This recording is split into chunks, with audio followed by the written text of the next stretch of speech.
நான் ஆஃபீஸ்லேருந்து டெய்லி இந்த டைமுக்கு தான் வருவேன்.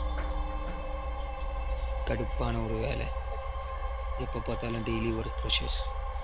பிடிக்காத வேலையை பிடிச்ச மாதிரி செஞ்சுக்கிட்டு இருக்கேன். டெய்லியும் எனக்கான டைமை நான் ஒதுக்குறதே இல்லை. கம்பெனி, அதில் வர்ற லாபம், அவங்க சொல்கிற ப்ராஜெக்ட், அவங்க சொல்கிற டைமில் முடிக்கணும். இதே பிரச்சனை தான் மனசுக்குள்ளே திரும்ப திரும்ப ஓடிக்கிட்டே இருக்கும். சில நேரம் ஏன், எதுக்கு, எதனால் நான் அப்படி பண்ணுறேன் அப்படின்னு எனக்கே தெரியாது. சம்டைம்ஸ் நான் நினச்ச ஒரு விஷயம் அதை பண்ணணும்னு நினைக்கும் போது அது ஞாபகத்தில் இருக்காது. அளவுக்கு அதிகமான ஒர்க் ப்ரெஷரும் ஃப்யூச்சரை பற்றின என்னோடய பயமும் என்னை போட்டு ஒரு வழி பண்ணிச்சு.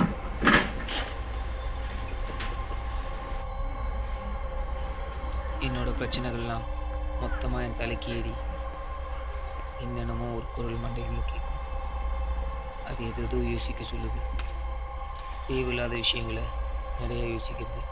எதுக்கு யோசிக்கிறேன், ஏன் யோசிக்கிறேன்ட்டு தெரியாது, ஆனால் யோசிக்கிறேன்.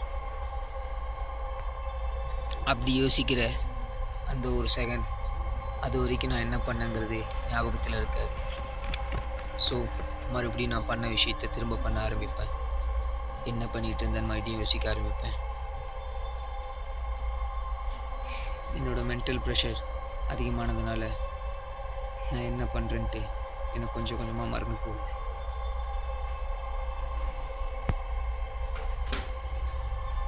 சில நேரம் எனக்கான விஷயத்த எனக்கு பண்ணணும்னு தோணும்.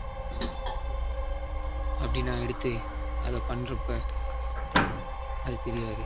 அதை பண்ணி முடிச்சதுக்கப்புறம் தான் தெரியும் அந்த விஷயம் ஏற்கனவே நான் பண்ணிட்டேன்.